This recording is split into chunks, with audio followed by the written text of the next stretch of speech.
de participação do administrador em inauguração, né? Que com essa mudança seria julho, né? Mas com a mudança deu uma prorrogada. Aí eu estava calculando início de setembro, mas na realidade é 15 de agosto. Exato. Né? Então eu fui dar uma estudada e eu achei interessante um guia que eu até queria sugerir aí, Calendário Eleitoral 2020, Guia Prático para Candidatos, do Ministério Público Federal, Procuradoria Regional Eleitoral do Paraná. Está disponível na internet, muito bom. Uhum. Então, eu já tinha consultado ele, e tem também um outro, deixa eu ver se eu acho aqui. Deixa eu ver se é esse que você está falando também, que de repente é o mesmo, porque eu já tinha consultado dele. Ele é muito bom porque ele vai dizendo os prazos, né, as vedações que tem. Assim, para advogado, tá perfeito. O Ministério Público... Já vem tudo mastigadinho, né? Perfeito. Deixa eu só ver aqui qual é o outro. É que eu desconectei meu WhatsApp daqui do computador, que senão a gente não para. Deixa eu só ver aqui, só um instante.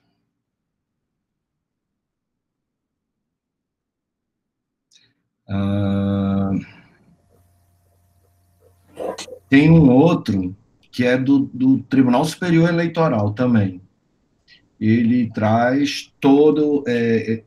deixa eu reconectar aqui, eu não sei como é que eu faço para... Eu vou colocar o link no chat aqui, tá?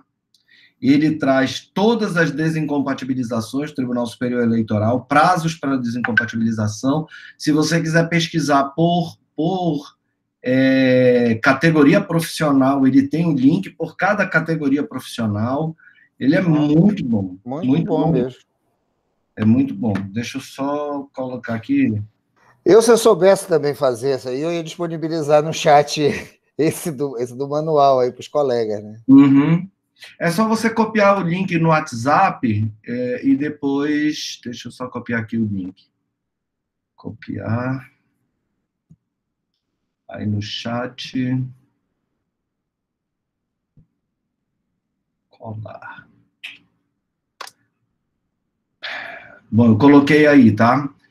Manual das Eleições de 2020 pelo TSE, desincompatibilização. Aí quando abre o site, o link do site do TSE, ele lá aparece várias opções. É bem legal também. Esse do MPF, se você for no site onde você achou o manual, lá em cima na barra ele tem o link. Aí você pode copiar e colar no chat.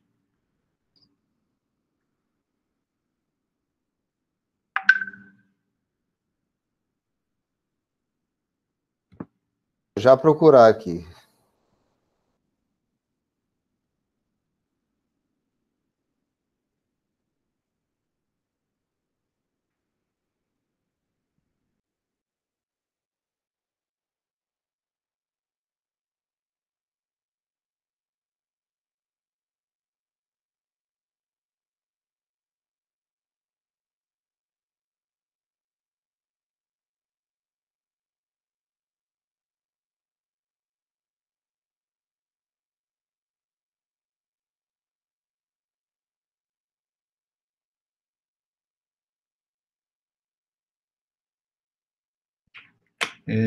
Galera, eu acho que a gente pode começar, tem 13 pessoas já na sala de aula, vou só pedir à professora, para a professora que ela já comece a gravação. Eu acho que já está gravando, né, professora? Pelo que eu estou vendo no link aqui. Oi, professor, já sim. Pegar todas as informações que o senhor coloca para os alunos não ficarem por fora. Ah, tá ótimo, então. Bom, pessoal, boa noite a todos que estão aqui presentes. É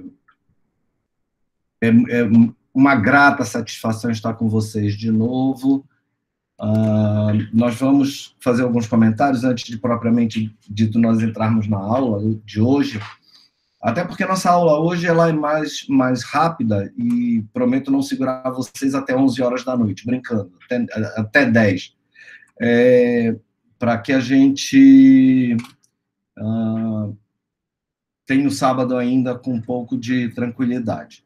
Eu sei que é um sacrifício, todos nós estamos fazendo sacrifício para estar aqui.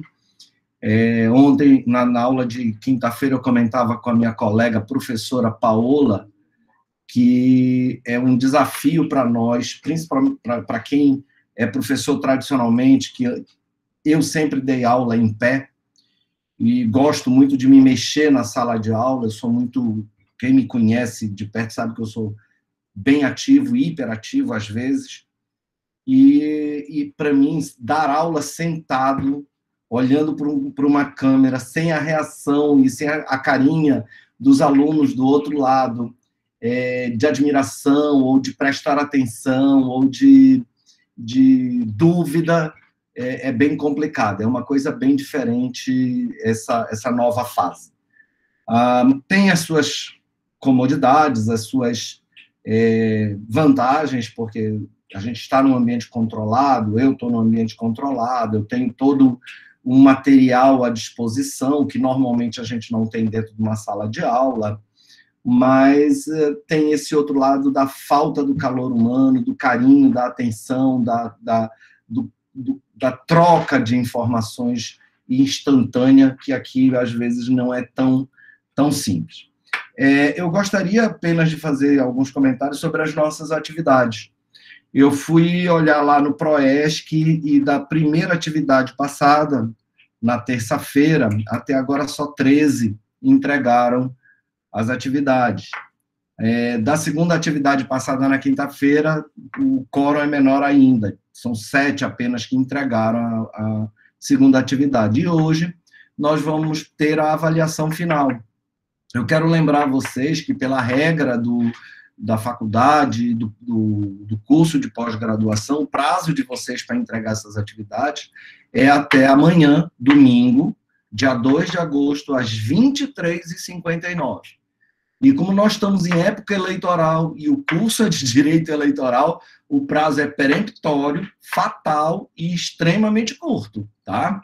Quem não puder entregar vai ter que recorrer a um requerimento da coordenação do curso para justificar por que não entregou e pedir um novo prazo para fazer a entrega, tá?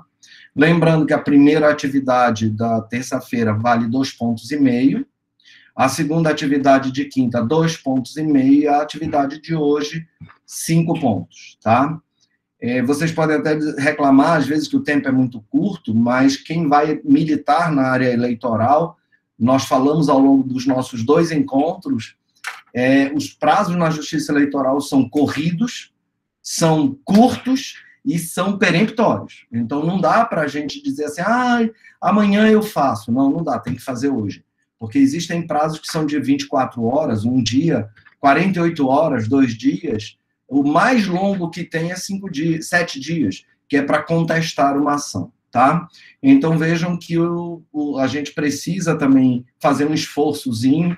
Todos nós temos as nossas atividades. Eu, por exemplo, hoje estava dobrando paraquedas antes da gente começar a aula, porque amanhã nós vamos ter a área de paraquedismo, e aí eu estava dobrando paraquedas, tive que parar os paraquedas, me ajeitar para vir dar aula para vocês, virar a chave do paraquedista para o professor, para a gente dar aula, e provavelmente quando eu sair daqui eu vou continuar nessa atividade. Muito bem. Vamos fazer rapidamente um apanhado e relembrar um pouco daquilo que nós conversamos nos nossos 2 encontros, para a gente passar adiante. No primeiro dia de aula, na terça-feira, nós tratamos das convenções partidárias. Vimos os partidos políticos, o registro dos partidos políticos, a criação e a identificação e os registros dos partidos políticos, que eles devem estar devidamente registrados no Tribunal Superior Eleitoral, porque eles são partidos nacionais, eles precisam estar com seus estatutos atualizados, eles precisam ter filiados aos seus quadros sociais, eles precisam ter uma diretoria, ou seja, eles precisam estar regularmente constituídos para poder abrigar e disputar uma eleição. Depois nós vimos a convenção, e nessa convenção nós vimos como se convoca, como se estabelece, como se se trata de uma convenção. O que se decide nessa convenção, a escolha dos candidatos, se vai ter coligação ou não. Vimos também o registro dessa convenção através da ata, e que essa ata deve conter todos aqueles candidatos indicados e aprovados na convenção, que não é permitido ao partido político, aprovado o nome de um determinado cidadão, ser ele excluído pelo partido político da campanha e do seu direito a participar do pleito eleitoral. Que o partido político fica, então, obrigado a requerer o registro de candidatura daquele candidato ou daquele pré-candidato indicado e aprovado na convenção. Vimos os prazos disso, né? Vimos que tem o prazo normal, o prazo regular de todas as eleições, e vimos que tem um prazo excepcional, alterado e criado pela emenda à Constituição número 107, de 2020, e com algumas resoluções, a 23.622, a 23.623, que criaram algumas situações para o ano de 2020, além da 23.609, que trata das eleições também para o ano de 2020. Temos algumas situações peculiares para este ano, os prazos muito curtos para convenções, início das convenções, término das convenções, fim do prazo para registro das candidaturas, início da propaganda eleitoral, as eleições em si. Então, é tudo muito rápido esse ano, vai ser tudo muito curto, e com isso a atividade eleitoral do advogado e dos próprios candidatos e dos partidos vai ser extremamente célere, né? E vai exigir de todos os profissionais, principalmente de nós, que estamos aqui fazendo essa pós-graduação, claro, cada um de nós, vocês e eu, queremos atuar no pleito eleitoral e queremos ser valorizados, porque agora você pode chegar para o seu cliente, candidato, político, e dizer, eu tenho aqui um certificado, uma pós-graduação, uma especialização em direito eleitoral. E com isso você tem um atendimento diferenciado. Muito bem. Feitas as convenções, falei ainda que os partidos políticos devem fazer a reserva de vagas por gênero, no mínimo de 30% e no máximo de 70% para cada gênero, independente de qual gênero seja, se homem ou se mulher, mas do gênero oposto, 30% no mínimo e 70% no máximo. Tratamos, inclusive, das questões dos gêneros sociais, né, que eu comentei com vocês, do homem que se transformou, que fez a transição do seu gênero para o feminino, ou da mulher que fez a sua transição para o gênero masculino, e por qual dos gêneros essa pessoa concorre ao pleito eleitoral. E aí comentei, apenas para recordar, de que vai depender do registro social na identificação dele e também no assentamento eleitoral perante a Justiça Eleitoral. Ele tem que fazer isso teria que fazer isso no prazo de 6 meses antecedentes à data da eleição, para que estivesse válido o seu pedido para disputar naquele gênero que hoje socialmente ele se identifica. Senão, essa pessoa terá que concorrer pelo gênero originário dele. Tá? Muito bem, extrapolado o período das convenções, aí nós vamos para os registros de candidatura, e foi o que nós tratamos na quinta-feira. Na quinta-feira nós tratamos de como se faz o registro, o que é que deve constar da ata, os documentos que devem constar na ata, se o partido não indicar determinado candidato, o que é que esse candidato faz, o que é que ele pode fazer. Então ele tem o direito de se substituir e fazer o seu requerimento de registro de candidatura, desde que ele prove para a Justiça Eleitoral de que ele foi aprovado, foi indicado e foi aprovado na convenção do partido. Vimos também a questão de substituições de candidatura, em caso de morte, de renúncia, de desistência, de N situações que nós colocamos, e o prazo para que ocorram essas substituições. Muito bem. Feito isso, nós estamos prontos para disputar um pleito eleitoral? Não, porque ainda nós temos alguns prazos a serem cumpridos. Eu falei a vocês, feito o registro, nós temos ainda o prazo, os 2 dias de prazo para o próprio candidato requerer ou corrigir o seu requerimento de candidatura feito de maneira errônea, ou a omissão, caso o partido não tenha colocado o nome dele. E também o prazo de 5 dias para, de uma maneira geral, para as impugnações. E aqui é o que nós vamos trabalhar hoje. Falei ontem para vocês das impugnações, que é a ação de impugnação de registro de candidatura. Tá? Essa ação, se vocês olharem, vocês vão tratar depois com o professor que vai dar a aula sobre isso, no tema... Deixe-me ver aqui qual é o que... Tem uma aula só sobre isso. Das ações já tivemos a matéria. Vocês já tiveram a aula das ações, né? Sim. Eu não sei se foi tratada, então, da ação de impugnação de registro de candidatura. Se não, se já, nós vamos só dar uma repassada sobre isso, se não, vamos dar uma atenção melhorzinha.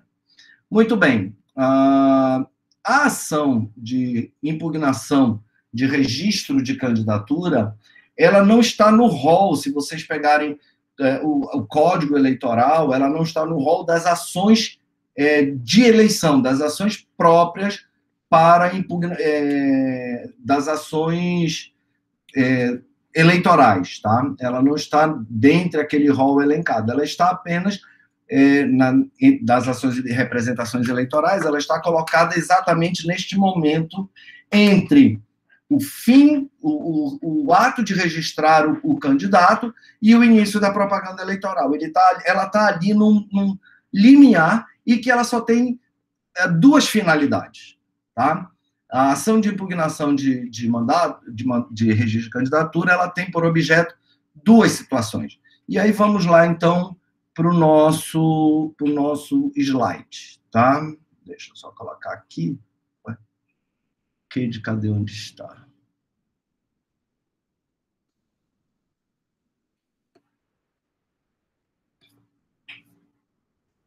Só um minuto. Deu um errozinho aqui. Agora, cadê ele?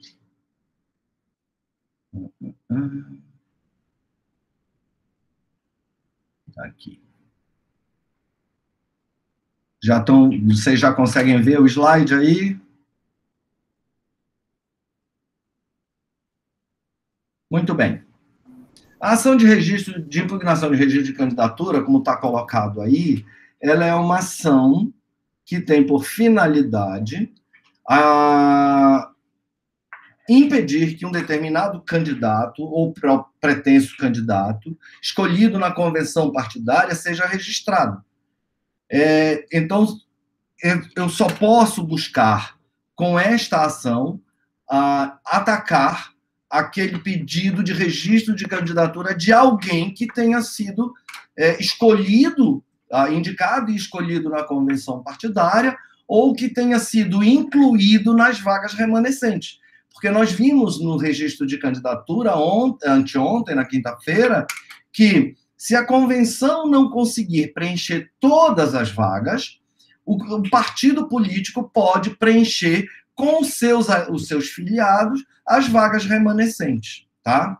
Ou aqueles candidatos que tenham desistido, renunciado, morrido, enfim, que não possam mais participar e que estão sendo substituídos, então só eles é que poderão ser objeto desta ação, tá?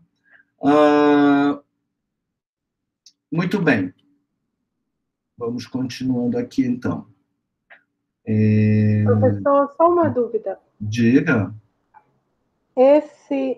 O AIRC, né, que chamam? IRC, isso.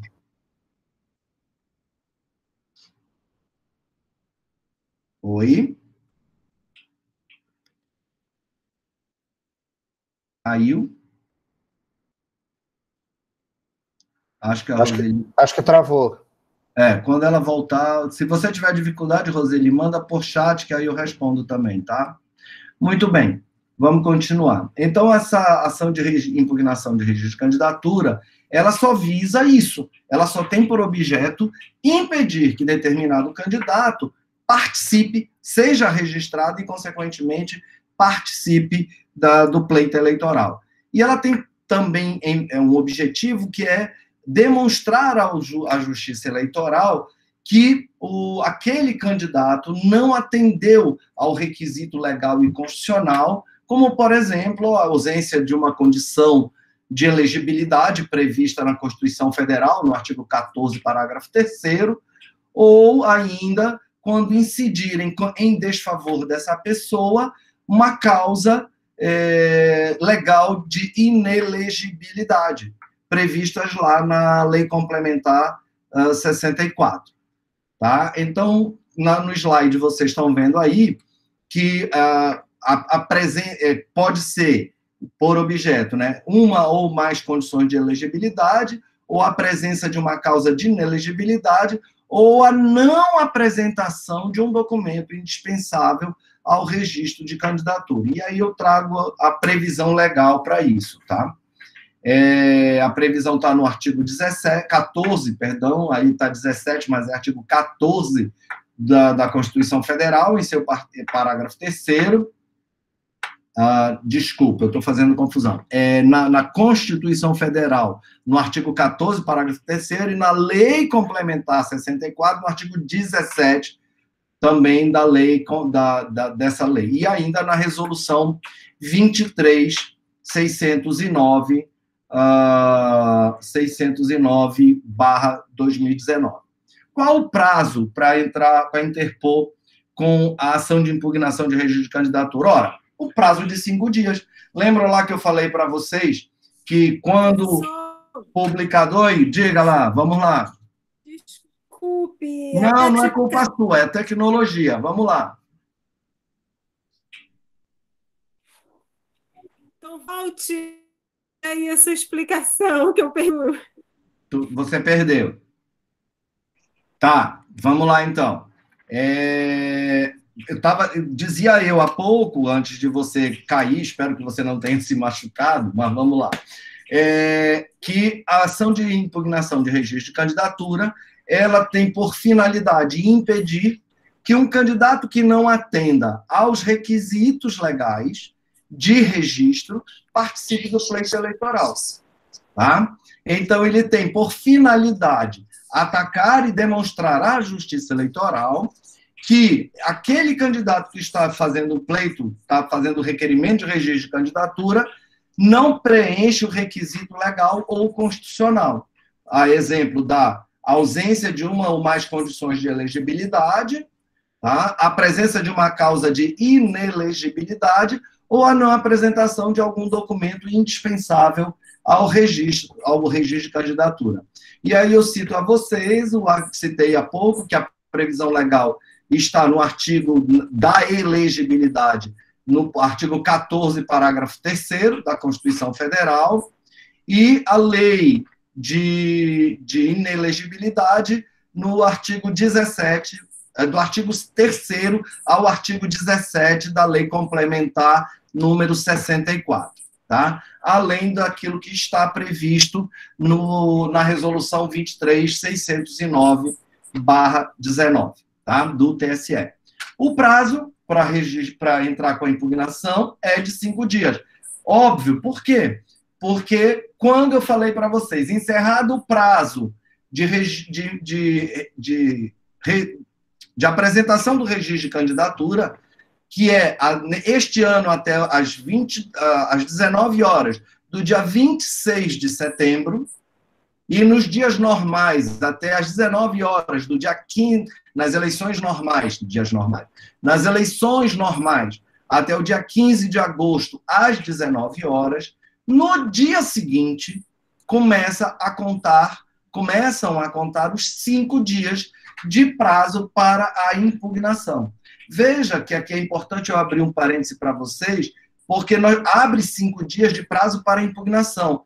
Mas dentro desses 5 dias, em 2 dias, o candidato que não estiver na relação, no DRAP, ou ainda, o candidato que estiver com seu pedido de registro irregular, ele pode regularizar nesse prazo de 2 dias também, tá? Então, é um prazo de 5 mais... Eu queria pedir só quem está com... Quem é que está? Roseli fez... Isso, obrigado, Roseli. Nesse prazo de 5, tem 2 para o candidato verificar se o nome dele está na lista, e se estão certos os dados dele, e se não tiver, ele tomar as providências cabíveis, e 5 dias para quem quiser fazer a impugnação, tá bom? Então, 5 dias a contar da publicação do edital, onde contenha o pedido de registro de candidatura. Quem é que... Oi, diga. Você falou aí que seria até o dia 15... Este ano até o dia... 15 de agosto. Não, este ano até o dia 26. Ah, tá. Não, porque eu entendi que você falou 15 de agosto. Desculpa. Não, 15 de agosto é a data regular em todas as outras eleições, tá? Perfeito. A legislação, ela fala 15 de agosto em todas as eleições. Para as eleições de 2020, é até as 19 horas do dia 26 de setembro. Perfeito, obrigado. Ok? Beleza, então vamos lá. Quem é que pode ser sujeito passivo, a legitimidade passiva da ação de impugnação de registro de candidatura? Aqueles candidatos que tenham o interesse, que estejam com o seu pedido de registro de candidatura apresentado junto à Justiça Eleitoral. Então, todo e qualquer candidato, seja ele de que cota, de que gênero, de que majoritária ou proporcional, eles podem ser os legitimados passivos para essa ação. E os ativos, quem pode ser? Pode ser também qualquer candidato que olhe e identifique que determinado candidato, determinado pedido de registro de candidatura não tenha sido preenchido adequadamente, tá? Um partido político, a coligação que tenha sido feita para disputar uma campanha majoritária e o Ministério Público. Claro, todos eles têm que fazer isso por intermédio de um advogado, com uma petição fundamentada, à exceção do Ministério Público, que eles têm capacidade postulatória, mas o candidato, o partido político, a coligação deve ser feita através essa ação de impugnação, por meio de petição, com advogado, com procurações e com capacidade postulatória, entrando perante a autoridade judiciária responsável pelo pleito, no prazo de 5 dias, ok? Então, vamos lá. A ação a IRC, ela deve ser ajuizada no órgão do judiciário responsável pelo registro de candidatura. Neste ano, em particular, nós temos o registro de candidatura que funcionará para as eleições municipais, o juiz eleitoral de primeiro grau, no cartório eleitoral, tá? Na eleição daqui a 2 anos, ou se nós considerarmos a passada, em 2018, a autoridade competente seria o TRE, Tribunal Regional Eleitoral, e o TSE, no caso das eleições presidenciais, tá? Muito bem. É importante que se coloque o seguinte, que essa legitimidade ativa, ela está limitada à circunscrição judiciária, à circunscrição eleitoral, da qual aquele candidato que vai interpor a ação queira manejá-la. Tá? Então, vamos lá, eu não posso pegar um partido político, um diretório regional do partido A, aqui em Macapá, e impugnar um registro de candidatura do fulano lá. Eu não posso. Aí tem que ser o diretório regional desse partido A lá em Santana. A mesma coisa, eu não posso, o diretório municipal entrar com uma ação de impugnação de registro de candidatura contra um deputado estadual. Tem que ser um diretório regional no âmbito do Estado, tá? Então, ele está legitimado, mas também a sua legitimidade está limitada à sua atuação territorial, tá? A sua circunscrição eleitoral. Outra coisa, que quando houver a coligação, o partido não pode isoladamente fazer a impugnação. Quem tem que fazer a impugnação é a coligação. Então, se o partido A resolve coligar com o partido B para fazer uma disputa para a eleição majoritária, esse partido A não pode impugnar o outro candidato do partido C. Quem tem que fazê-lo é a coligação. Mas isto não se aplica para o caso da eleição proporcional, porque nós vimos na aula de terça-feira... Professor? Só deixa eu terminar rapidinho. Nós vimos na aula de terça-feira que não existe coligação mais para eleições proporcionais, só para as eleições majoritárias, tá? Diga lá. Eu não consegui entender agora, o senhor falou agora, aí eu passei, não consegui compreender essa... Tá, vamos lá. Imagina, você não entendeu essa questão da coligação, né? Foi muito rápido. Tá, então vamos lá. Quem pode, a legitimidade ativa, alguma dúvida? Quem pode entrar com a ação? Eu disse para vocês, o candidato, um outro candidato, que queira impugnar aquele candidato que não, em tese, não tenha preenchido as condições, os requisitos para ter o seu registro de candidatura deferido, o partido político, a coligação e o Ministério Público, certo? Quanto ao partido político, eu estava tratando disso, disse a vocês que ele está limitado, o partido político, à sua circunscrição eleitoral. Então, ele não pode, o partido político A, impugnar a candidatura de um candidato fora da sua circunscrição. Então, vamos tratar deste ano, para tentar facilitar. Nós estamos tratando de uma eleição municipal em 2020. Cada município existe um diretório municipal do partido A. Quem pode impugnar registro de candidatura é o partido A, através do seu diretório municipal. Então, o diretório municipal de Macapá só poderá impugnar candidatos de Macapá. Para impugnar candidatos de Santana, o partido A terá que usar o seu diretório municipal de Santana. Entendido até aí? Entendido, muito bem. Muito bem. Segundo ponto. Eu disse a vocês que nós temos no Brasil eleições coligadas, né? Na convenção o partido pode decidir coligar, e essas coligações só acontecerão para as campanhas, para as vagas de partido. Roseli, desligue seu microfone, por favor. Roseli, o microfone que está ligado, Roseli. Alô? Oi, Roseli. Oi, tá me ouvindo? Tô. Deixa eu aproveitar logo e fazer uma pergunta aqui.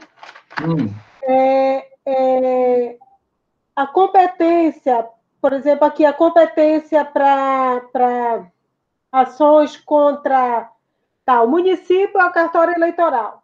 Governador, deputado estadual e deputado federal e senador é o TRE. Isso. E presidente da República, o TSE. Exato. Tá, obrigada. Ok. Aí, vamos lá, isso. Então, voltando lá. Então, o partido A, na sua convenção, decidiu coligar com o partido B para fazer a disputa. Só um minutinho, gente, por favor, tá?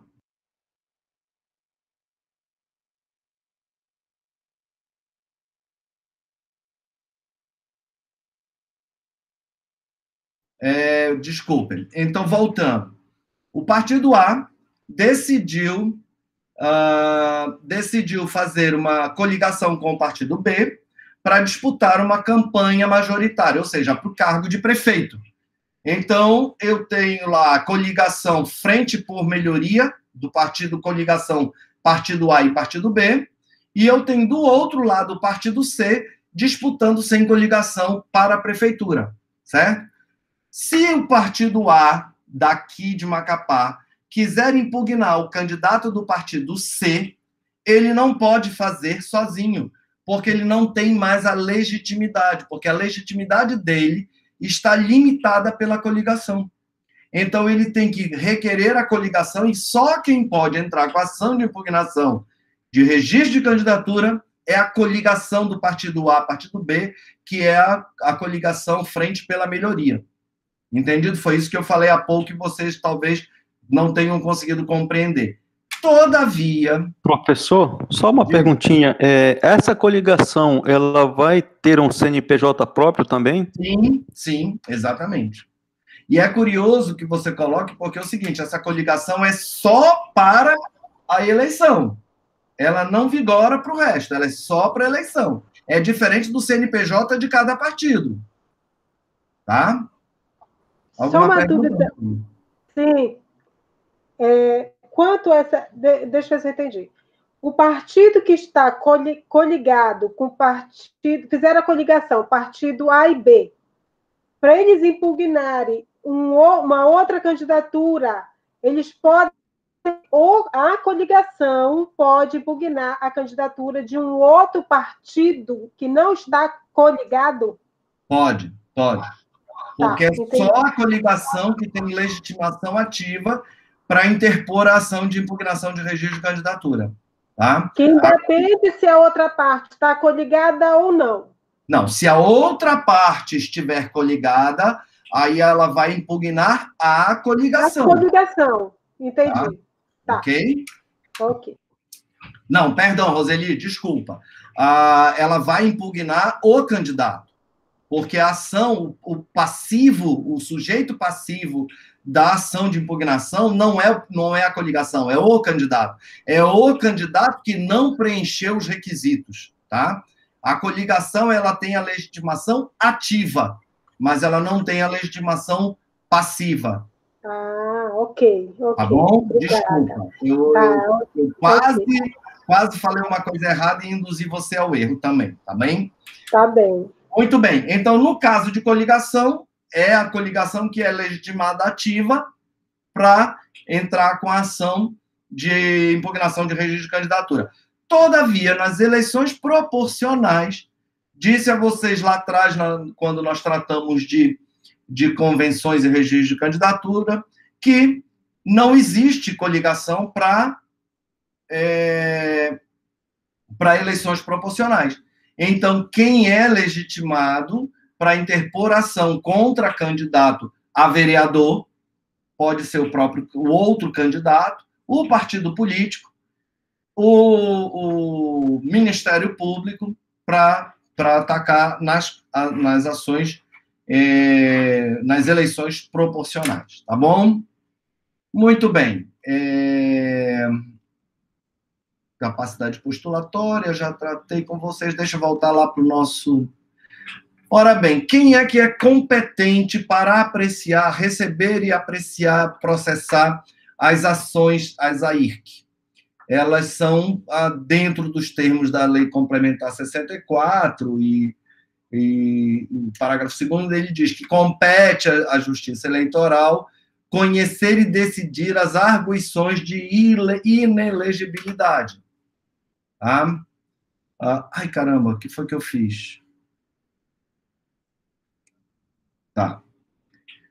Aí, neste caso, a arguição de inelegibilidade será feita perante o Tribunal Superior Eleitoral, quando se tratar de candidato a presidente, vice-presidente da República, o Tribunal Regional Eleitoral, quando se tratar de candidato a Senado, governador, vice-governador de Estado e do Distrito Federal, deputado federal, deputado estadual ou deputado distrital. E os juízes eleitorais, quando se tratar de candidato a prefeito, vice-prefeito e vereador. É importante que tenha a observação de que a Justiça Eleitoral ela tem a competência para julgar as ações de impugnação. Contudo, questionamento acerca da legalidade das condenações à causa de inelegibilidade é da Justiça Comum. A Justiça Eleitoral ela não julga tais demandas sob pena de usurpação de competência. O que isso quer dizer, gente? Muito simples. Imagina lá que o candidato Chiquinho fez o seu pedido de registro de candidatura e, em um determinado momento, alguém descobriu, um partido, um outro candidato, entrou com uma ação de impugnação de registro de candidatura contra o Chiquinho, alegando que ele foi condenado por ação de improbidade, com sentença transitada em julgado, e que ele, não, portanto, não preenche, ele tem uma situação de inelegibilidade pela Lei Complementar 64. Aí esse partido impugna a candidatura do Chiquinho, e o Chiquinho vem lá discutir na Justiça Eleitoral os fundamentos da condenação dele na ação de improbidade administrativa. É importante que se coloque de forma bem clara: competência em razão da matéria. A Justiça Eleitoral é competente apenas para decidir as questões eleitorais.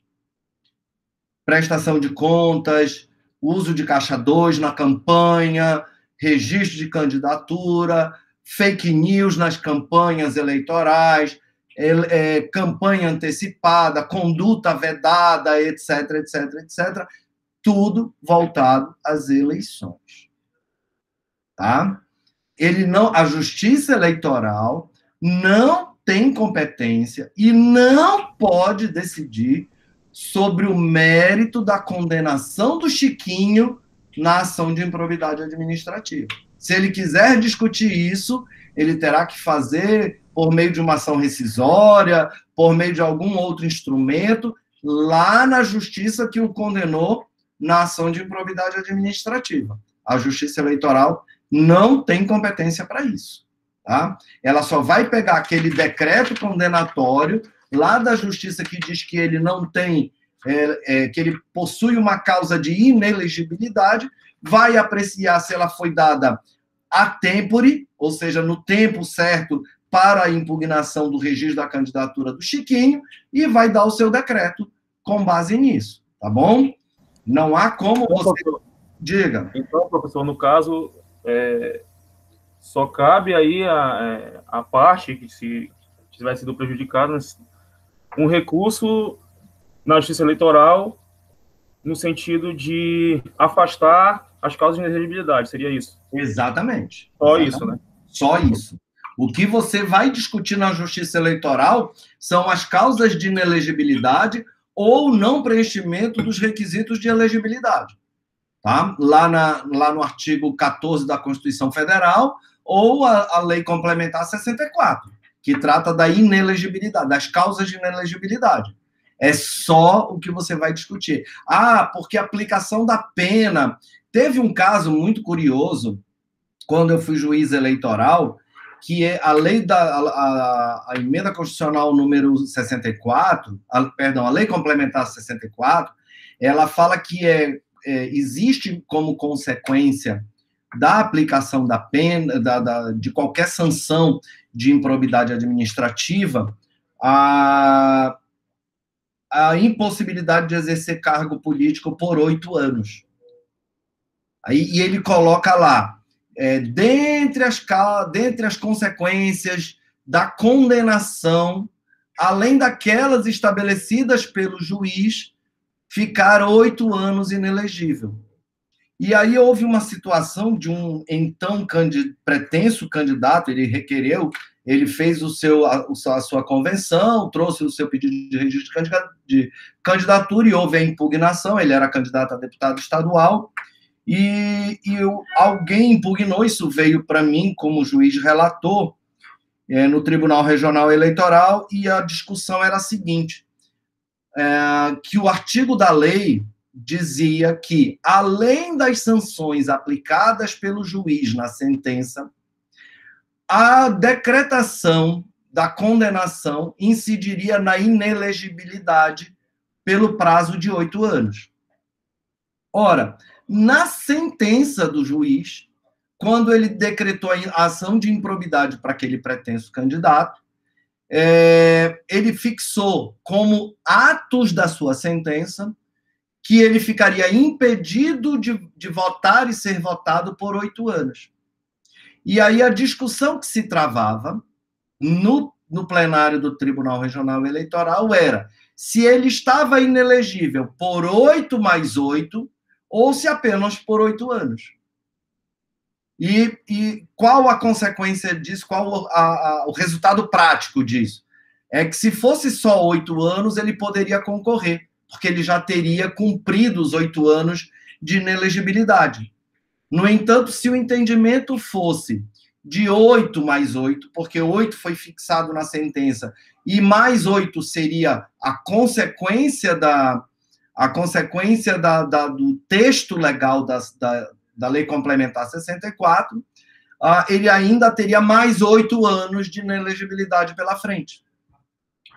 E eu puxei um voto, e tive a felicidade ou infelicidade de ser acompanhado, em que eu dei a interpretação de que o que estava fixado na sentença era punição decorrente do ato de improbidade administrativa. Então, se o juiz fixou na sentença 8 anos, ele teria ainda mais 8 anos decorrentes do texto legal estabelecido na Lei Complementar 64. Então, ele teria 16 anos de inelegibilidade. E aí foi o voto vencido, isso não foi a unanimidade, foi por maioria, mas foi o que foi carreado, e essa pessoa ficou. Então, vejam que essas questões de inelegibilidade, a gente pensa que não, mas elas têm muita importância no pleito eleitoral. Diga lá, Roseli. Professor, deixa eu ver se eu entendi aqui. Quer dizer que, então, pode ocorrer soma de pena? Nesse caso, por exemplo, a inegibilidade, o crime de improbidade, que ele foi condenado por 8 anos, e mais a soma de mais 8 anos por também ter incidido na Lei Complementar 64/90. Exatamente. Tanto que, por exemplo, lá na Lei de Improbidade Administrativa, ela diz que são penas aplicadas pelo juiz a inelegibilidade por até 8 anos. O juiz pode dar, e é muito comum, quem atua no cível em ações de improbidade administrativa, é comum ver o juiz aplicando apenas 3 anos, 2 anos, 5 anos, 8 anos, dependendo da gravidade do ato de improbidade administrativa. Ou, às vezes, nem aplica por entender que a improbidade administrativa foi tão leve, foi uma improbidade administrativa por ofensa a princípios da administração pública, não houve corrupção, não houve prejuízo à administração pública, foi apenas ato de ofensa a princípio, e que, portanto, nem merece a inelegibilidade. Então, o juiz nem aplica, ele apenas dá aquela penalidade de advertência, de suspensão por 1 ano ou 2 anos, ou o que for, mas não aplica a inelegibilidade. E aí, mesmo assim, pela Lei Complementar 64, ele pode ter como consequência a inelegibilidade por 8 anos, porque lá diz que aquele que tiver sido condenado em ação de improbidade administrativa por sentença em duplo grau de jurisdição fique inelegível por 8 anos. Então, se você olhar por esse prisma, foi o entendimento que, na época, eu puxei no voto e que acabou sendo, por maioria, vencedor. Hoje, eu não sei dizer de perto como é que está o entendimento no TRE, mas no TSE continua esse entendimento, tá? Ele continua o entendimento de 8+8 e foi o que eu segui para basear meu voto na época, foi isso, tá bom? Professor? Diga. Marinilson, para uma pessoa que recebe uma sentença por ato de improbidade, o juiz tem que expressamente, lá no dispositivo da sentença, informar que ele está com o direito político cassado? Sim, sim. Salvo se ele incidir na elegibilidade ou inelegibilidade da Lei Complementar 64, quando ele for ser candidato. Se a condenação dele na ação de improbidade for por atos de má gestão, atos que caracterizem realmente a improbidade administrativa por ofensa, violação a princípios e com danos ao erário público, com violação que possa gerar, inclusive, na esfera criminal, a reparação do dano da condenação dele, ele pode ficar também inelegível pela lei complementar 64 na hora de disputar um cargo político. Ele pode votar, mas não poderá ser votado. Então, supondo que o juiz esqueceu de informar que o direito político dele está suspenso, esse candidato, ele pode ser votado? Ele vai estar inelegível ou não? Ou ele vai atender aos requisitos de elegibilidade? Certo, vamos lá. Se o juiz esqueceu, não colocou na sentença, não suspendeu os direitos políticos dele, ninguém questionou isso, ele foi para uma convenção, indicaram o nome dele na convenção, foi feito o pedido de registro de candidatura, publicado o prazo, ninguém impugnou, ele vai ser candidato e vai ser votado e vai ser eleito.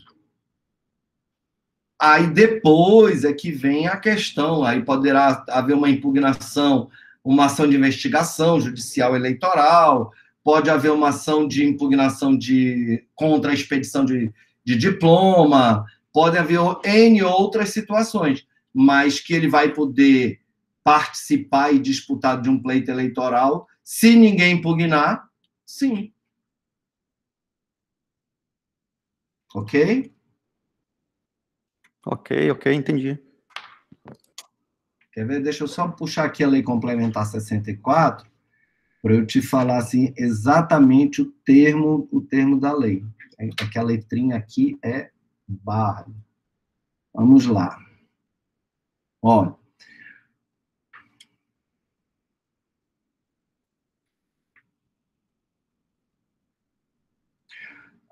Ele diz lá, o artigo 1º, são inelegíveis, tá? Aí, inciso 1, para qualquer cargo. Aí ele vem na letra E. Os que forem condenados em decisão transitada em julgado ou proferida por órgão judicial colegiado, desde a condenação até o transcurso de 8 anos após o cumprimento da pena. Após o cumprimento da pena, tá?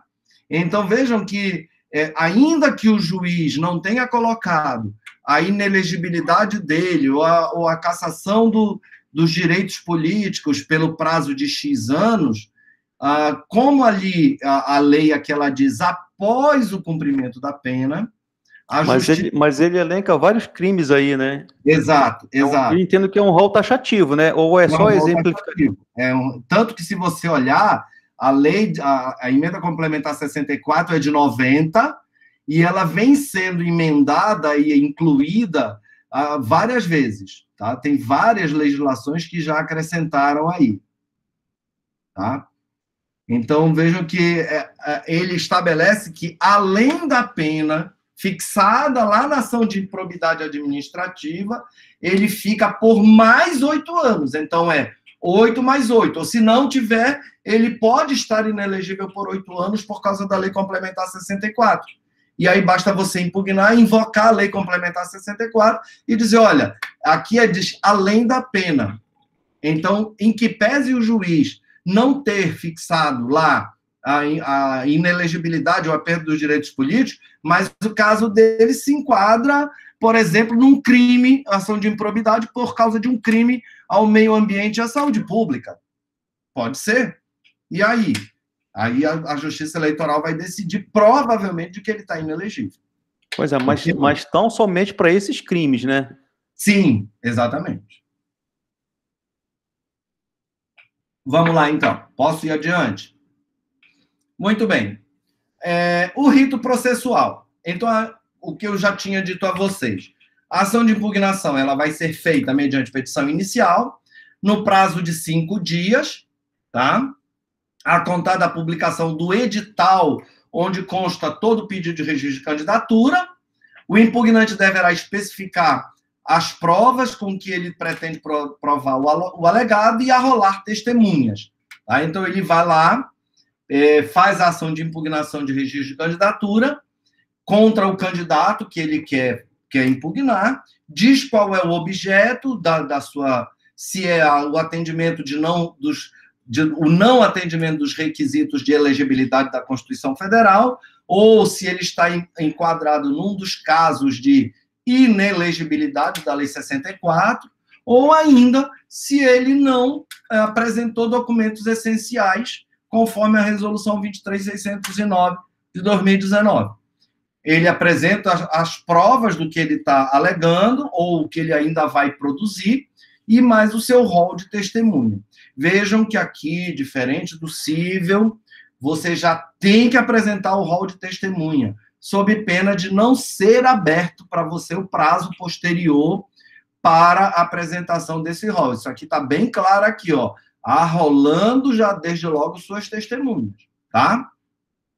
Recebida a ação de registro de candidatura, ela será determinada, então, pelo juízo, a intimação do impugnado, do candidato impugnado, para que ele, no prazo de 7 dias,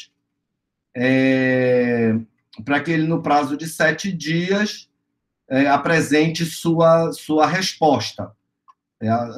A resposta dele tem que ser, vou já falar, peraí, para que no prazo de 7 dias ele apresente a sua resposta.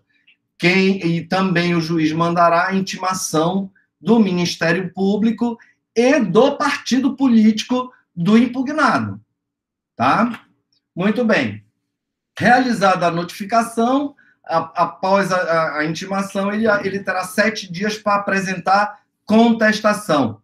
Óbvio que por advogado. Se a petição inicial é apresentada por advogado, a contestação, obviamente, também será por advogado. Tá?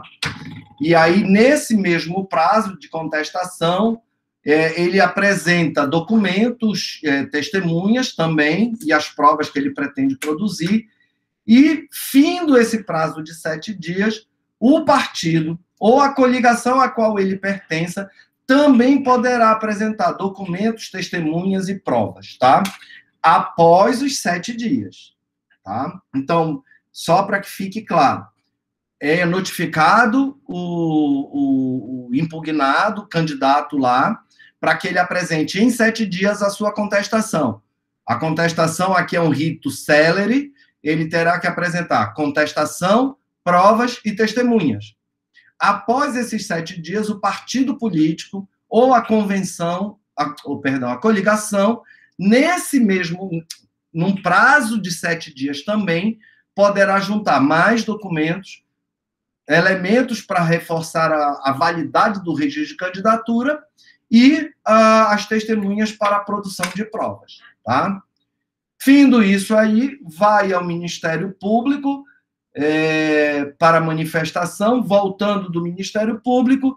Se a matéria alegada for apenas de direito, o juiz já vai para decidir. Vai imediatamente para decidir. Ele não vai instruir, ele apenas vai e decide apresentando seu relatório e sentença. Se for o caso de instrução, ele designará a audiência de instrução para nos próximos 5 dias, onde serão ouvidas as testemunhas, tá? Então, ele é dado prosseguimento com a fase instrutória, onde serão ouvidas as testemunhas do impugnante e do impugnado. E aí, uma questão que vale normalmente para as eleições normais é de que as testemunhas devem ser intimadas. Existe uma referência na Lei 64 que elas comparecerão por iniciativa das partes, mas tem sido praxe na Justiça Eleitoral, no momento em que se expede a audiência de instrução, já mandar intimar as testemunhas para que não haja alegação de nulidade, tá? Em que pese, vou voltar a dizer, em que pese a Lei Complementar 64 fixar de que as testemunhas devem comparecer por iniciativa das partes, tem sido praxe, não é lei, tem sido praxe da Justiça Eleitoral, quando expede a data da audiência, já relacionar as testemunhas para serem intimadas também. Ah, Vicente, mas a Justiça Eleitoral não relacionou e não intimou a minha testemunha. Bom, eu recomendo, pelo texto da lei, que você leve a sua testemunha arrolada. Aquela testemunha que você arrolou ou aquela que vai substituir por conta das autorizações de substituição previstas na legislação. Por morte, por invalidez, por impossibilidade de saúde, etc, etc. Para este ano em particular, as audiências serão, até agora, pelo modo virtual. Então, será aberta a audiência virtual, normalmente está sendo ou pelo Cisco Web ou pelo Zoom, e aí o juiz vai abrir a audiência e todo mundo vai estar lá, as testemunhas vão entrar no ambiente virtual para depor no momento adequado, tudo direitinho, tá? Então, vai ser pelo método virtual. Alguma pergunta até aqui? Muito bem. Professor, diga. Eu li hoje à tarde a respeito de uma espécie de uma polêmica que havia entre a aplicação do artigo 3º, parágrafo 2º da Lei Complementar 64, em relação ao artigo 80 da Lei Complementar 75 do Ministério Público, né? A Lei Complementar 64, ela prevê que não poderá impugnar o registro de candidato o representante do Ministério Público que, nos 4 anos anteriores, tenha disputado cargo eletivo. Isso. Né? Aí a Lei Complementar 75, ela possui uma redação semelhante, mas prevê o prazo de 2 anos. Aí, o que é aí que prevalece? Vamos lá. Hoje, praticamente, não existem mais membros do Ministério Público que possam disputar o pleito eleitoral e depois retornar à atividade, tá? Isso diz respeito a promotores, membros do Ministério Público que ingressaram na carreira jurídica antes da Constituição de 88, e também até 90, acho que 94 ou 98. É o limite. Hoje, praticamente, esses promotores que poderia acontecer isso, hoje já não mais estão na ativa. Então, isso praticamente é letra morta. Por quê? Porque hoje, pela regra, o promotor que quisesse ser candidato, ele terá que abrir mão da carreira dele, assim como é para o magistrado, tá? Antigamente, não. Até 98, tem duas mudanças, 2 requisitos bem diferentezinhos entre eles, que parece que ele não precisava nem sair da carreira, ele se candidatava até antes da Constituição de 88, e o outro, de 88 a 98, eu acho que são 10 anos, ele precisa sair naqueles casos lá de desincompatibilização, mas ele mantém o cargo, e se ele não se eleger, ele volta, ou quando ele perder o mandato, ele volta. Hoje não mais acontece isso. Hoje, se o o promotor ou o juiz quiserem se candidatar, ele tem que abrir mão da carreira e ele não volta mais para a atividade. Tá? Ele se desincompatibiliza definitivamente. Com relação a essa situação, em particular, eu vou lhe ser muito franco. A Lei Complementar 75, ela é específica e mais nova do que a Lei Complementar 64. Então, pelo princípio da especificidade da matéria e pela questão temporal da legislação, eu iria pelos 2 anos da Lei 75. Tá? É uma discussão acadêmica muito válida, mas que de cunho prático jurídico hoje no mundo, no universo das eleições, é muito pequeno. E que eu, no Amapá, desconheço algum promotor que esteja amparado, seja pela questão anterior à à Constituição de 88, até porque o Ministério Público do Estado do Amapá é novo, é todo posterior à Constituição de 88, e os promotores que passaram e ingressaram na carreira até 98, eles estão quase todos já aposentados, e os que ainda estão na ativa não pretendem disputar campanha eleitoral nenhuma. Os que tinham já disputaram e já voltaram ou já se aposentaram. Tá? Mas isso é válido para o Brasil, para o resto do Brasil, porque o Ministério Público existia e existe há muito tempo, e eu seguiria essa corrente. Tá? A corrente primeiro temporal, que a Lei 75 é mais recente que a 64, então há uma revogação, uma especificidade pelo tempo, e também em razão da matéria. O princípio da especificidade da lei, que trata que ela revoga a geral. Tá? Então, eu iria pela 75. Eu não sei qual é, hoje não sei lhe dizer qual é a que está mais em maioria de corrente, não sei lhe dizer. Não sei se você sabe alguma coisa a esse respeito. Tem alguma posição, César? Eu até estou procurando aqui, salvo engano, há uma resolução do CNMP. Vou procurar aqui, mas não estou localizando. Mas parece que o LIG tinha uma resolução dispondo... Do CNMP, né? Os 2 anos, salvo engano. Eu tenho que procurar aqui. Isso é uma outra questão que eu até um dia desse estava verificando, as resoluções do CNMP, elas não são tão divulgadas e tão obedecidas quanto as decisões do CNJ, né? Tem até algumas questões particulares, peculiares, não particulares, peculiares, que esta semana eu estava discutindo sobre uma resolução do CNMP que os juízes não observam e não impõem aos membros do Ministério Público quando eles atuam em determinados processos. Tá? E, no entanto, o inverso, quando é resolução do CNJ, o Ministério Público impõe o cumprimento delas e os juízes são obrigados a cumprir. É bem curioso isso. Bom, vamos lá. Eu vou pedir licença para vocês, eu teria que fazer um intervalinho agora.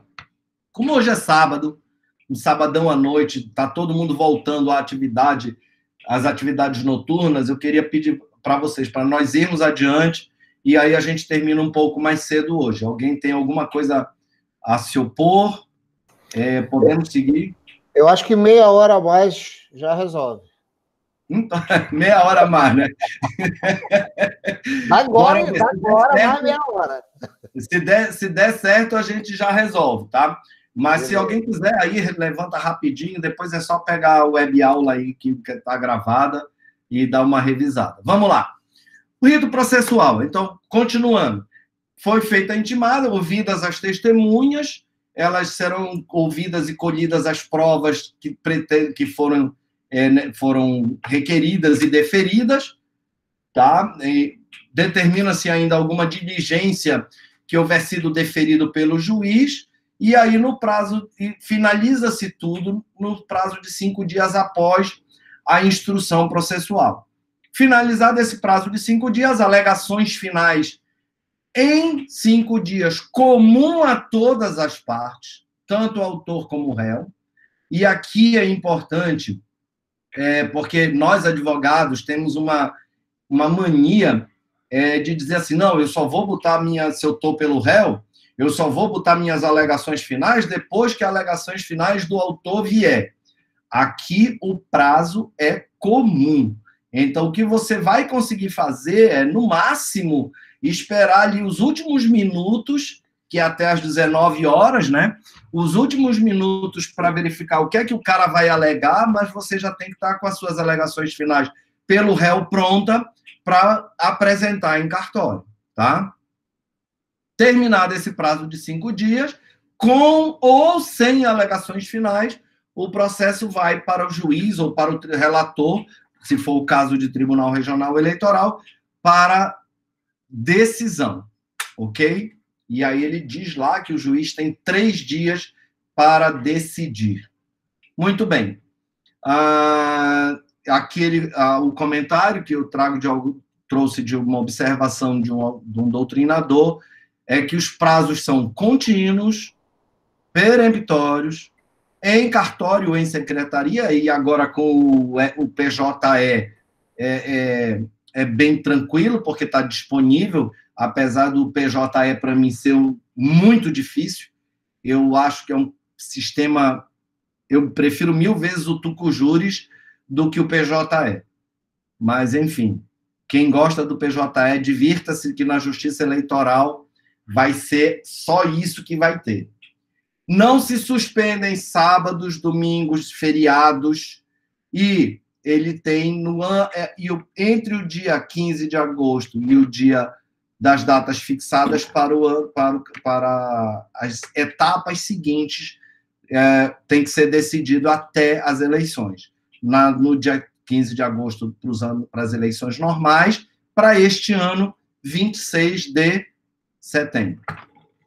Sentenciado pelo juiz eleitoral ou pelo TRE, o recurso que cabe contra a decisão proferida no registro de candidatura é apresentado em 3 dias. Em 3 dias. Se for no juízo de primeiro grau, lá perante o próprio juízo. Se for no TRE, também lá perante o relator do TRE.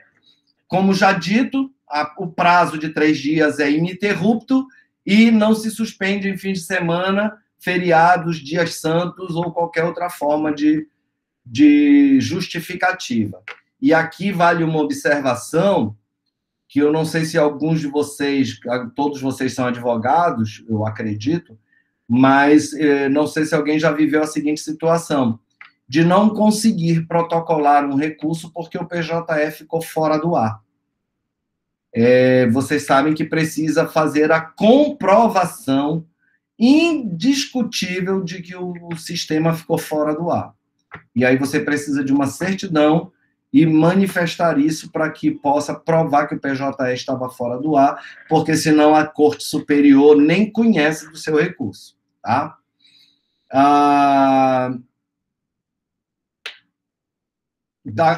Essa contagem, ela não tem intimação da sentença, tá? Ela é da data da publicação no sistema. Então, no momento em que você recebe aquele sistema de intimação pelo PJE, já começa a correr o prazo de 3 dias, tá? O recurso é inominado contra a decisão do juiz e é recurso especial eleitoral para o TSE ou recurso ordinário. Vejam que tem 2 recursos. Recurso especial eleitoral para elegibilidade ou recurso ordinário em caso de inelegibilidade, na hipótese de decisão proferida pelo Tribunal Regional Eleitoral. Se você tiver as 2 situações de elegibilidade e inelegibilidade, o recurso é ordinário. Tá? Não é o recurso especial. Então, vamos só repetir para deixar isso bem claro. Do juiz para o TRE, recurso inominado, não tem nome. Normalmente, as pessoas colocam recurso de apelação, os advogados colocam recurso de apelação. Eu sempre coloquei recurso inominado, é que nem nos juizados especiais. Qual é o recurso cabível da sentença do juiz de primeiro grau do juizado? É recurso inominado. Ele não tem nome, não é recurso de apelação. A apelação é recurso da justiça comum. no microsistema do juizado é recurso inominado. Eu coloco lá recurso inominado.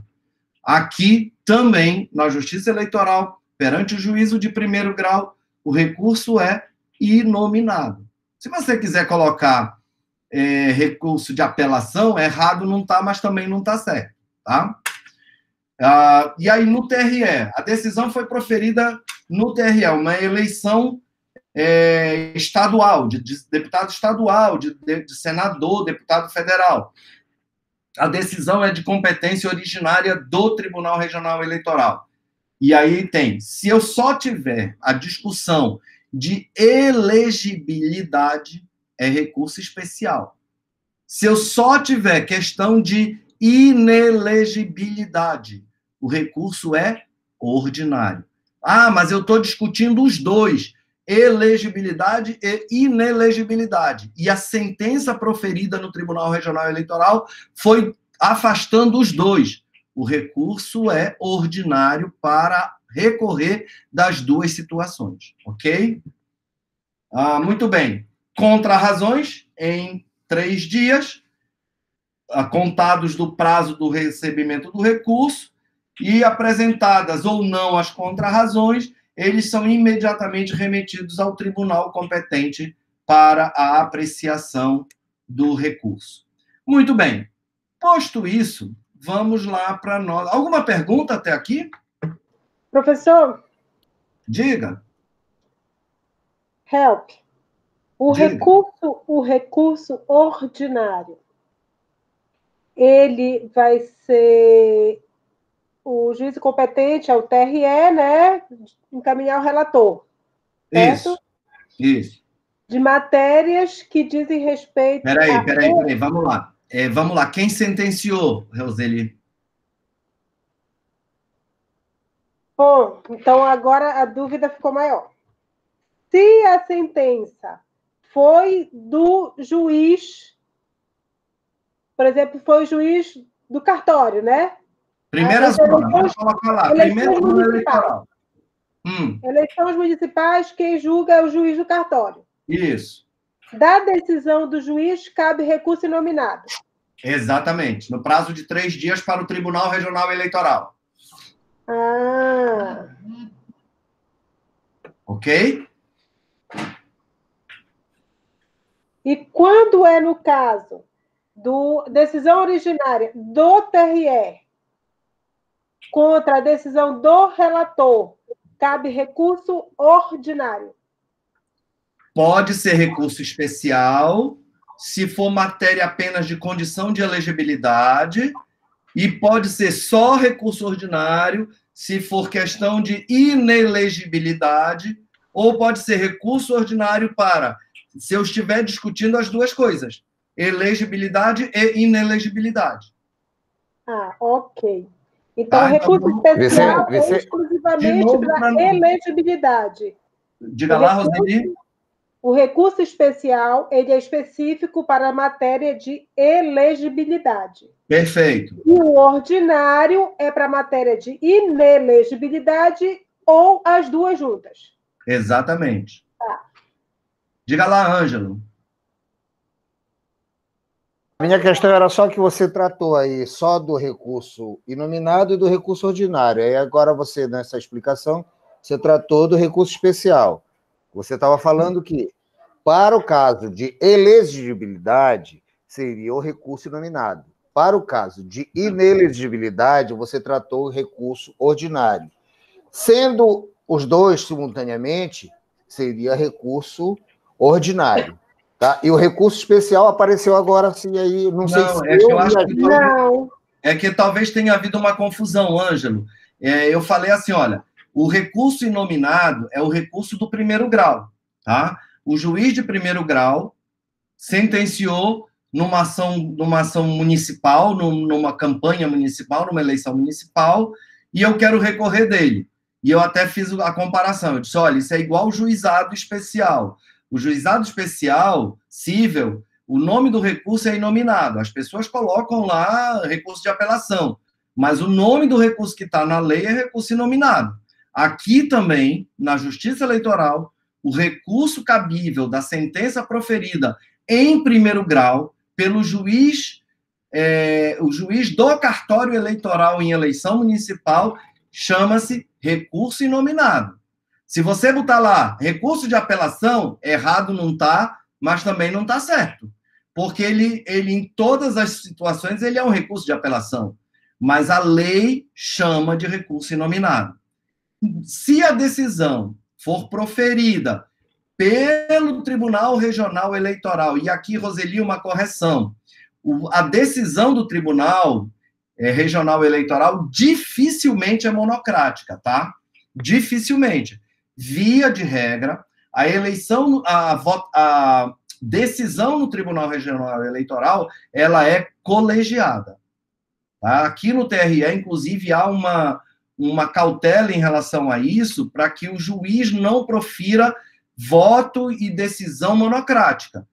Há uma cautela e há uma recomendação de que sempre se leve, a não ser que seja uma liminar, uma antecipação de tutela, alguma coisa urgente, que precise de uma decisão imediata, mas ele tem que levar de referendo do tribunal, do plenário, logo que possível. Mas as decisões de mérito, elas, via de regra, são decididas por colegiado, tá? Então, nas decisões colegiadas, as decisões do Tribunal Regional Eleitoral, de competência originária, decorrente de pleito estadual, federal, ou seja, deputado estadual, deputado federal, governador e senador, as decisões proferidas em primeiro grau pelo TRE, o recurso cabível pode ser recurso especial eleitoral ou recurso ordinário eleitoral. O recurso especial, ele só cabe e só será usado quando o que estiver sendo discutido são condições de elegibilidade. Se eu só estou discutindo Constituição Federal, artigo 14, parágrafo 3º, ou seja, aqueles requisitos de elegibilidade, o recurso cabível da decisão do TRE é recurso especial eleitoral, que vai para o TSE. O resto, vamos colocar assim, o resto, ou tudo o mais, é recurso ordinário eleitoral. Tá? Ou seja, se eu estiver discutindo matéria de inelegibilidade, recurso ordinário eleitoral. Se eu estiver discutindo condições de elegibilidade junto com a inelegibilidade, recurso ordinário eleitoral. Ok, Ângelo? Talvez eu não tenha me feito entender direito e aí tenha gerado essa confusão. Perfeito, obrigado, professor. Nada, imagina. Então, vamos lá. Alguém tem alguma dúvida, algum questionamento sobre isso? Professor? Diga, César. Eu posso, em sede de contrarrazões de recurso nominado, suscitar erro grosseiro caso a parte recorrente apresente apelação? Não. É aquilo que eu falei para você. Porque o nome jurídico do recurso pouco importa, até por causa do princípio da fungibilidade dos recursos, né? O juiz, ele não está adstrito ao nome do recurso. Ele está adstrito à matéria veiculada no recurso. Eu posso errar o recurso, mas eu veiculei a matéria e a fundamentação adequada. Foi o que eu disse para vocês. Errado não está, mas também não está certo. É o formalismo da lei de chamar de recurso inominado. Assim como no juizado especial, lá fala que chama recurso inominado e todo mundo entra chamando de recurso de apelação no juizado. Está errado?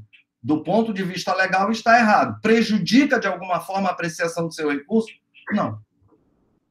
Ok? A mesma coisa no TRE e na Justiça Eleitoral. Já tive a oportunidade, como juiz membro do TRE, apreciar o recurso inominado com o nome de recurso de apelação eleitoral.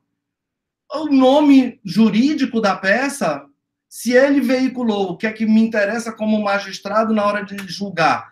É se ele veiculou na peça o conteúdo adequado. se ele trouxe nessa apelação todos os fundamentos do recurso inominado previstos na lei e se ele não é um recurso procrastinatório ou de mera impugnação, tá?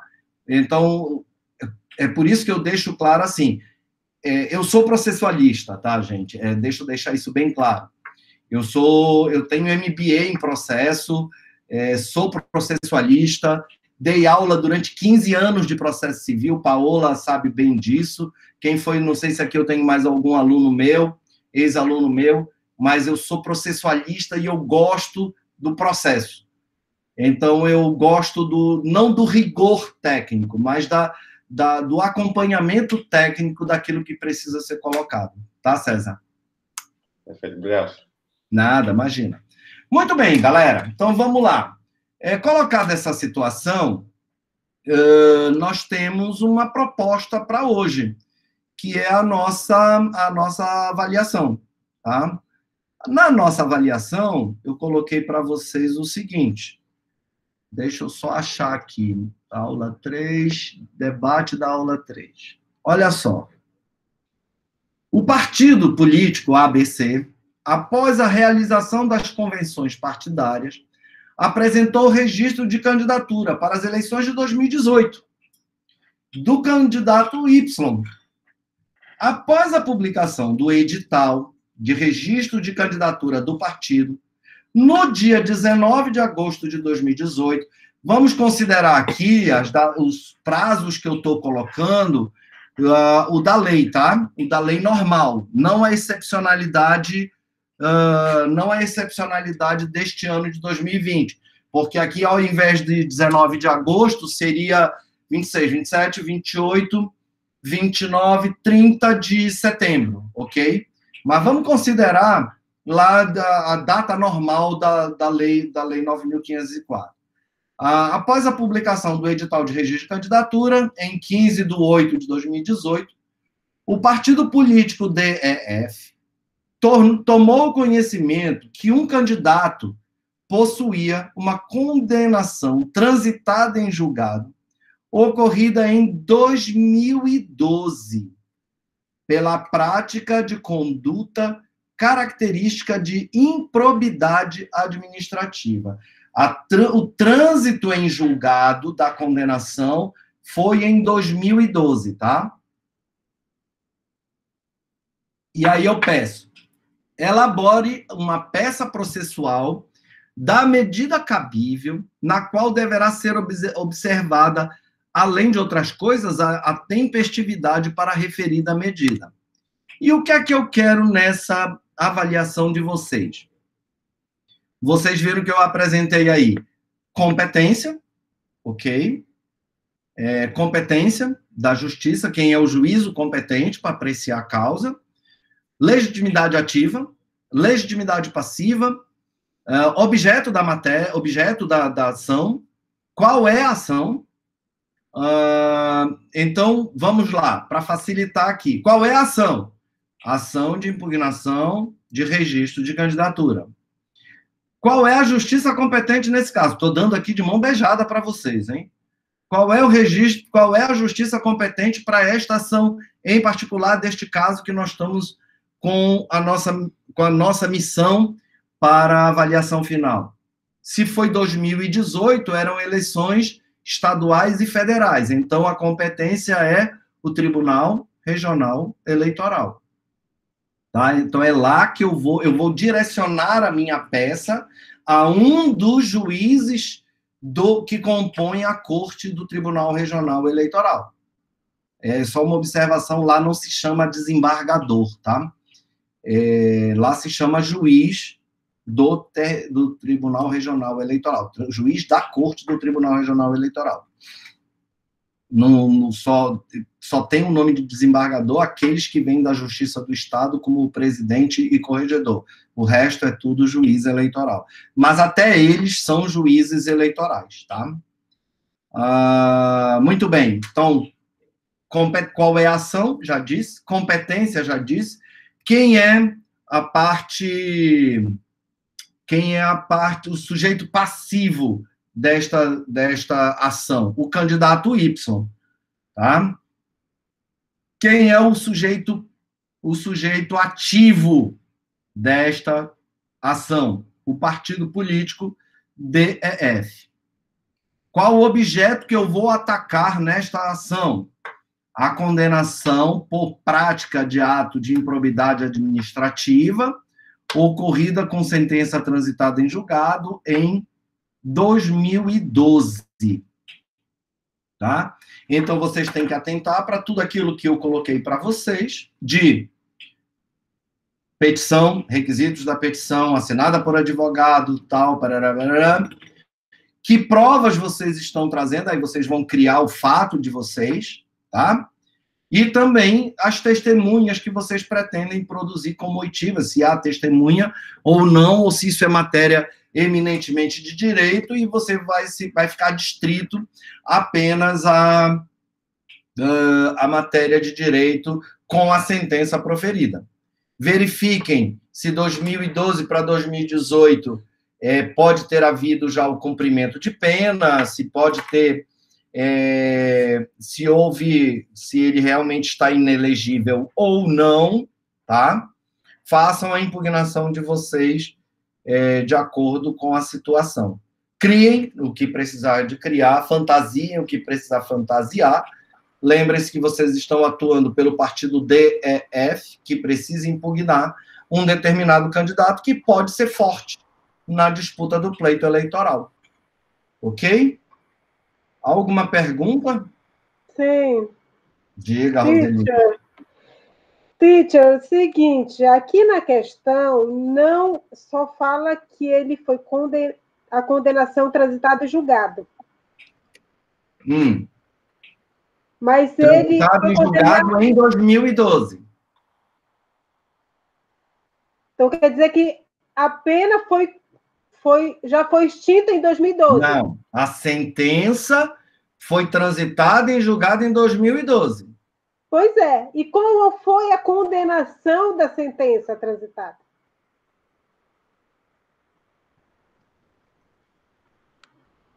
Ele foi condenado a quantos anos por improbidade? A lei complementar 64. Olha, teve uma situação há pouco que eu acho que foi o Marinilson que disse assim, e se o juiz for omisso na condenação com relação... Pois é. Eu vou por essa linha aí. Lei Complementar 64, acabei de ler para vocês há pouco. Lei Complementar 64, artigo 1º, inciso 1, letra E. Os que forem condenados em decisão transitada em julgado, proferida por órgão colegiado, desde a condenação até o transcurso de 8 anos após o cumprimento da pena.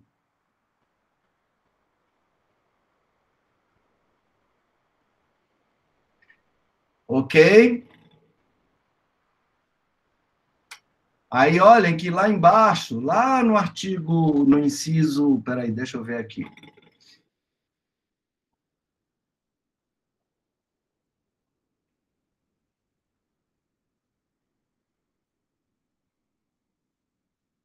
Tá, vamos lá, vamos procurar e fazer a petição, tá? Criem, coloquem o fundamento de vocês, busquem o que for importante para vocês, tá? Para vocês... porque aqui a gente está defendendo o partido, né? Você está defendendo o seu partido que contratou você, exatamente. Então, eu acho que não dá para usar essa tese da omissão. E se ele não condenou a perda dos direitos políticos? Se ele não condenou a X anos de inelegibilidade? Ele pode não ter sido omisso, mas ele não condenou. E aí? Entendeu? Pois é. Pior que Sim, mas eu tô Na hipótese aí, eu estou defendendo o partido que está querendo caçar o registro. Exato. Perfeito, obrigado. Você está defendendo o partido que quer caçar o cara. Então, você vai usar seus argumentos. Olha, gente, deixa eu só falar para vocês. Eu tive um professor na faculdade, eu fiz 2 faculdades de Direito, né? Uma em Belém, no antigo SESEP, hoje o NAMA, e depois outra que eu sou da primeira turma de Direito aqui da Unifap. Porque como eu faltava menos de um ano para eu me formar, larguei o curso e tranquei o curso e fui cuidar da minha vida financeira, e depois eu voltei e tive que cursar outro. Mas lá em Belém eu tive a oportunidade de conhecer um professor chamado João Batista Clautal Leão Filho. E ele, no primeiro dia de aula, ele disse para mim o seguinte, eu disse isso durante muitos anos na faculdade, dizendo, gente, eu não formo, eu não dou aula, eu não formo alunos para fazer concurso.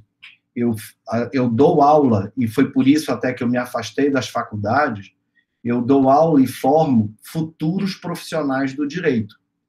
E, essencialmente, advogados.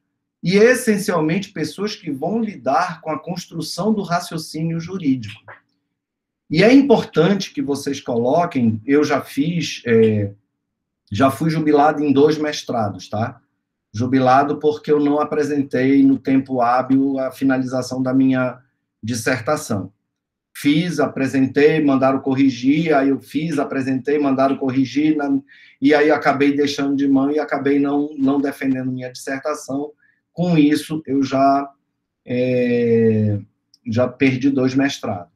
Em todos esses cursos, em todas essas atividades, e esse professor em particular, ele dizia o seguinte, você pode até responder errado, mas fundamente sua resposta. Faça uma construção jurídica da sua defesa. Porque se você fizer uma construção que me convença, eu dou o ponto para você. E eu sempre disse isso para os meus alunos. Por quê? Porque quando nós vamos ao juiz, nós fazemos uma construção jurídica daquilo que nós estamos defendendo do nosso cliente. Nem sempre o nosso cliente, quando chega para nós, que ele diz assim, doutor, está aqui a minha causa, está aqui tudo de mão beijada. Quem dera que todas as causas que viessem para nós, viessem de mão beijada, com todos os elementos de prova que a gente precisa. Muitas das vezes, a gente tem que fazer uma construção, o que eu costumo dizer no escritório, uma engenharia jurídica, tirar leite de pedra para tentar buscar o direito do cliente, porque ele não tem à mão tudo que ele precisa para provar o seu direito. Vou dizer agora para vocês, usem a construção jurídica, o pensamento jurídico, busquem fundamentar aquilo que vocês vão dizer. O juiz condenou, lê aquilo que o César comentou, eu acho que foi o César, você está defendendo o partido que quer caçar o candidato Y. Então, eu não dei os elementos, construam, inventem, tirem leite de pedra para fazer um recurso, uma impugnação, que eu já dei a ação para vocês fazerem uma impugnação de registro de candidatura que convença o juiz. Imaginem que eu sou o juiz, que estou do lado daqui, recebendo a petição de vocês, e que eu vou analisar se ela vai me convencer ou não. O que vai me determinar se vai convencer ou não é a fundamentação e a capacidade de vocês. Diga. Era isso que eu ia dizer. A gente pode até não convencer, mas a gente tem que tentar fazer. Exatamente, exatamente. Mas vai convencer, eu tenho certeza que vai. Vocês estão todos muito bons e muito interessados, e eu tenho visto a dedicação e a intenção e a atenção de cada um de vocês. Tá? Alguém tem mais alguma pergunta?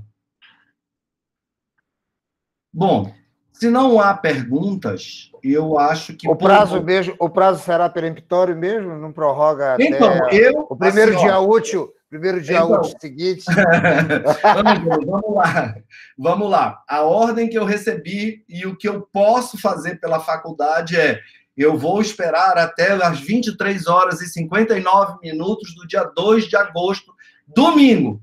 Prazo eleitoral não se suspende durante os fins de semana, tá? É o que eu posso fazer. Quem tiver alguma impossibilidade, você converse com a coordenação do curso e aí verifique qual a fundamentação, qual a situação de impedimento para entregar o curso. Eu, particularmente, não vou tirar ponto de ninguém porque não me entregou até domingo, tá? Mas eu preciso que vocês tenham a autorização da coordenação para entregar fora desse prazo que foi estabelecido, tá?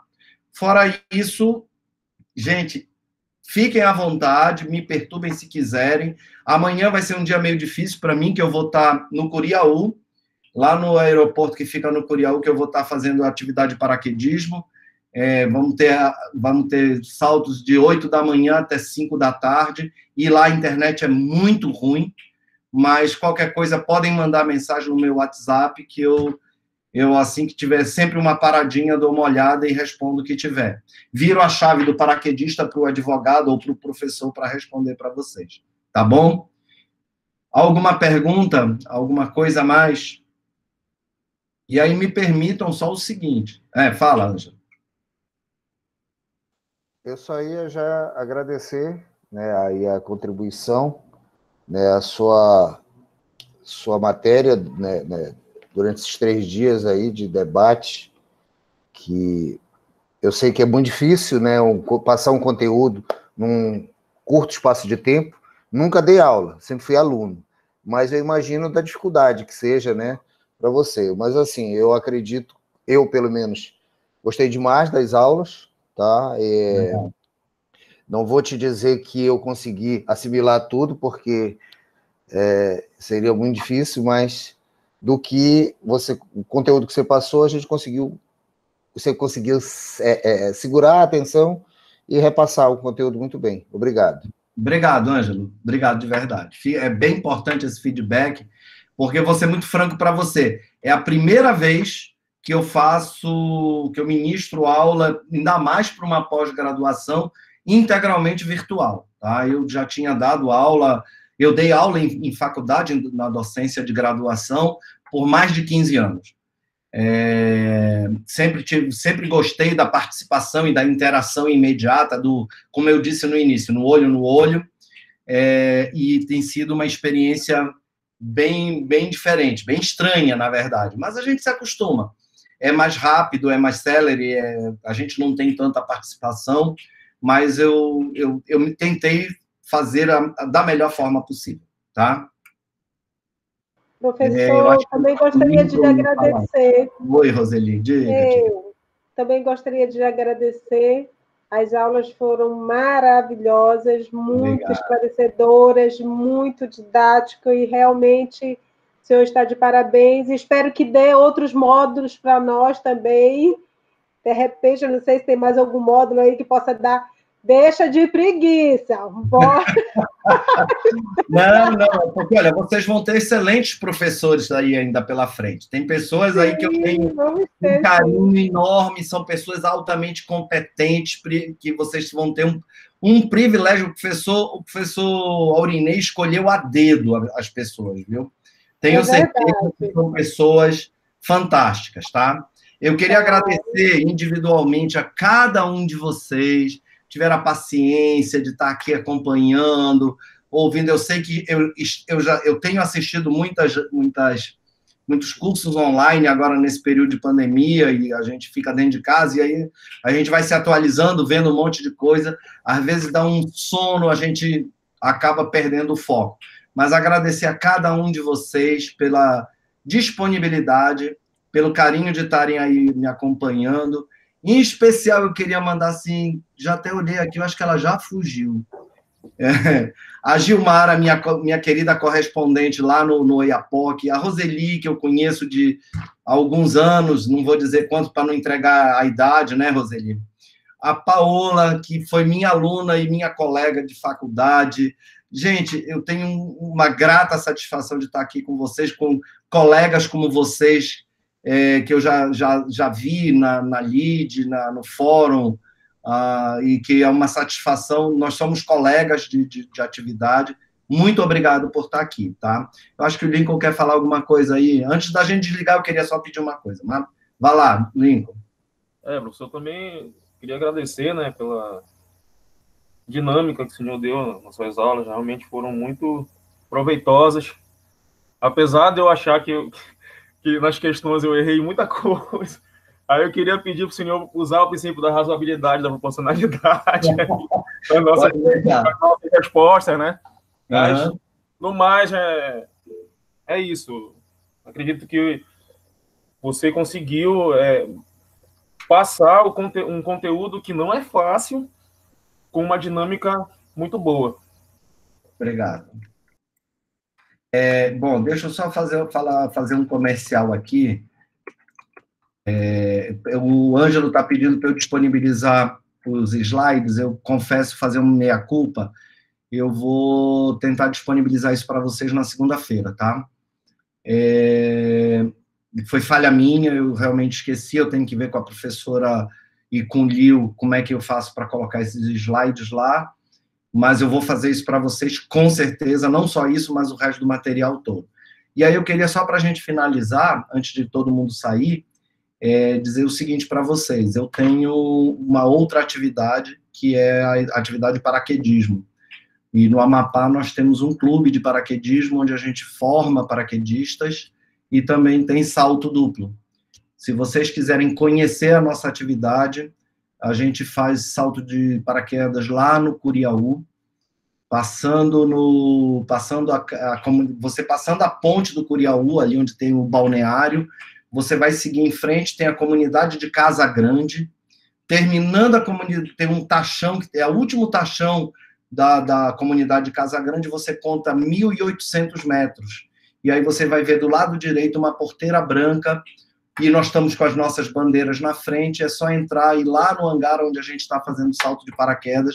Amanhã a gente vai estar o dia inteiro lá, a partir de 8 horas da manhã, e nós temos bastante gente amanhã, salto duplo para fazer. É uma equipe nossa daqui que é muito devotada, e tem instrutores capacitados, e paraquedas, equipamento, avião, tudo preparado para isso. Quem quiser conhecer a atividade, quem quiser saltar, a Renata já disse ali que quer, faz contato comigo, Renata, que a gente marca para você ir lá, ou então já agenda o que é que você quer. Se você quiser fazer salto duplo, a gente já agenda para você fazer o salto duplo na data que lhe interessar. No mais, apareçam por lá. É divertido, é legal, é muito bacana, tá? Obrigado, professora ou Lio, eu não sei quem é que está por aí para poder encerrar a gravação. Estou encerrando a aula neste sábado. Oi, professor. Carol, está aqui. Oi, Carol. Obrigada, professor. Parabéns pela aula, excelente. Obrigado. E estamos juntos. Até amanhã, ainda estamos juntos. Depois eu largo o senhor.